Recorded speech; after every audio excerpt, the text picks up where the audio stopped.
Good morning, everybody. It's Sunday morning, September 4th. I hope you're having a beautiful morning so far. This morning I have lesson 247 for you. Without Did you forgiveness. say Sunday? Yeah. Did you say Sunday or fun day? No, it's Sunday. With an F, as in Frank. It's Fun day. Sunday with an S. It can be Oh, fun it's day for you if Monday. you wish. Sunday. Thank Regardless, it's lesson Back to you. 247. Regardless, it's lesson 247. Without forgiveness, I will still be blind. Don't forget to laugh. It's important to laugh. We're in the second half of A Course in Miracles workbook lessons, and we're in special theme number 3, What is the World? Yesterday I read from the main text in that area, What is the World? Today I'm going to read Tom's notes on this section. They help us dig a little deeper into how this book can be practically helpful in our day-to-day life. And so, this is it, the central theme for lessons 241 to 250. The world, as we know it, is a world of false perception. The world was born out of the idea of separation and will continue to remain as our provisional reality as long as the mind that birthed the world continues to value the thought of separation. When the thought of separation has been changed to the thought of forgiveness, the world as you perceive it will be seen differently by your mind. The new viewpoint for seeing your world will lead to the truth that the separation is not real. By changing the thoughts that the mind values, the belief and the effects of the thought of separation and its related world will disappear. All errors that arose from those thoughts will also vanish. The thought of separation is the powerhouse that made the world of false perception seem real. When this thought is gone, the effects of belief in separation are also gone.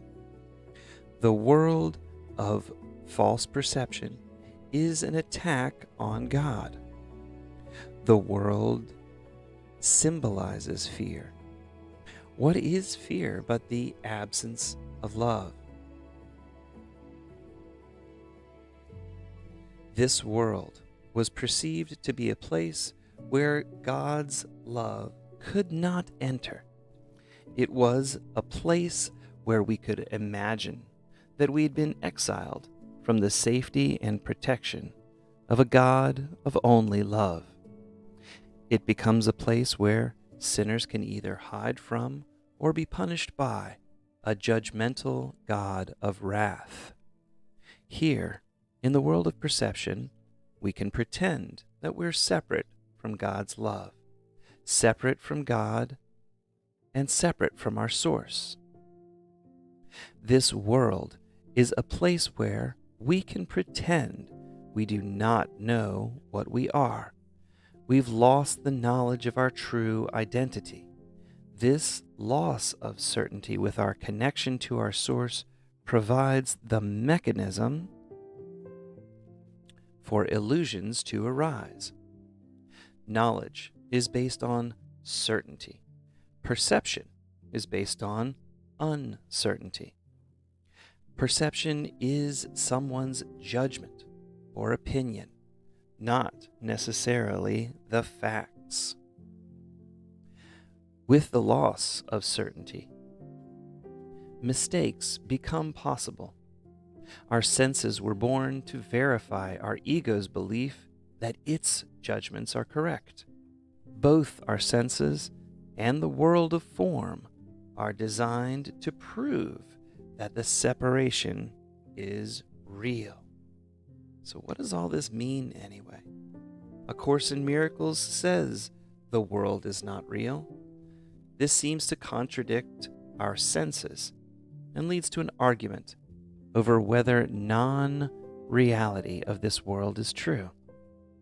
It also leads to the idea that if the world is not real, it is of no consequence. If so, what we do with this illusionary world is of no concern. If you kill, hate, steal, love, forgive, or help another, it would not matter, since the world is not real. No matter what you did, it would have no consequences, since it would not change the truth of what you really are, and you would always remain perfect, whole, and complete. If there are no real consequences to our actions, in the form of reward or punishment, what does it matter how we behave towards one another? Our physical senses are designed to confuse form for content or purpose. We look at the form as something we value rather than the purpose behind the thought form. ACIM states that the world is false perception, born from the thought of separation. But what does separation really mean? When most people talk about separation, they mean that there is a space or gap between two parties, and they are not one. This is a proper interpretation based on form, but not based on content or purpose. The senses and the world your senses observe with the form, but not the thought that caused the manifestation of that thought to appear as some physical form or object. The thought that birthed the form is what we need to focus on. When we mistake the form as separate from the thought that manifested it, we fail to realize the causative nature of our own mind. It now appears as if there are some outside forces that create your world, and that your mind is not the causative power behind your world. The thought of separation is not the idea that you're physically separate from God. The thought of separation is the idea that there are outside forces that can rob you of your inner peace or make you happy. The thought of separation is the belief that you are not perfect, whole, and complete as God created you, and therefore this imperfect creation has needs that must be met by outside forces that you do not directly control. You may have some limited ability to indirectly influence these outside forces so that you can partially control, manage, and mitigate the effects of their independent actions. Yet your belief in separation asserts that these forces have some ability to oppose your will, and that opposition to your desires can affect your own state of being. Separation is the belief that you are at least partially a victim of these outside forces, and your happiness can be impacted by them. The implication is that you're flawed in some way. A Course in Miracles states that rather than attempt to change your world, you should change how you view your world. When you change the purpose for your world will automatically realign to support that new viewpoint or purpose. In our previous discussions, we have cloaked this idea with the terminology of our purpose being either love or fear. In the world of form, forgiveness represents acting in a loving manner, and fear's its opposite. Forgiveness represents acting in a loving manner and is fear's opposite. Fear arises anytime you believe you lack the creative power to handle a given situation. Fear is really the belief that there are outside forces that can affect your state of being. ACIM is really asking that you change not the form of your world, but rather the purpose that your world serves. Surprisingly, a world of seeming hate and fear does not have to support your mind's belief in separation. Currently, the purpose of this fearful world is to prove that your mind is an effect, not the cause of your experiences. Yet, you can reverse that thinking. The world currently acts as your mind's proving grounds to confirm that there are outside forces that can make you happy or sad. Perceiving ourselves as separate, we believe we are not totally responsible for our own happiness. We value the things of the world because we believe something outside of ourselves can make us happy or sad. It's important to note that our belief in separation supports the idea that outside forces can make us either happy or sad. Many spiritual types do not value this world as a source for their happiness. Instead, they view it as the cause that prevents them from being happy. Many spiritual types believe that only by departing from this world through physical death or renunciation can they escape to the promised land. This belief supports the thought that there are outside forces that can either make you happy or prevent your happiness. Both beliefs are equally disempowering and support and reaffirm your ego's belief in separation. Grace is the acceptance of the love of God in a world of seeming hate and fear. Grace is accepting the power of your mind to interpret the events that swirl around your consciousness in a way that empowers your mind and supports your inner peace. Grace is the acceptance that God has given you the gift of mind. Your mind is the source for your experiences. Because you have been given the gift of mind, there's nothing outside of your own mind that can rob you of your own inner peace or happiness.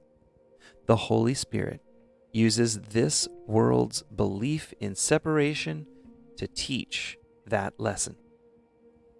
Within the control of your mind is the power of interpretation. You get to give meaning to all that comes into your awareness. You can either choose to interpret the events and circumstances with fear or with love and forgiveness.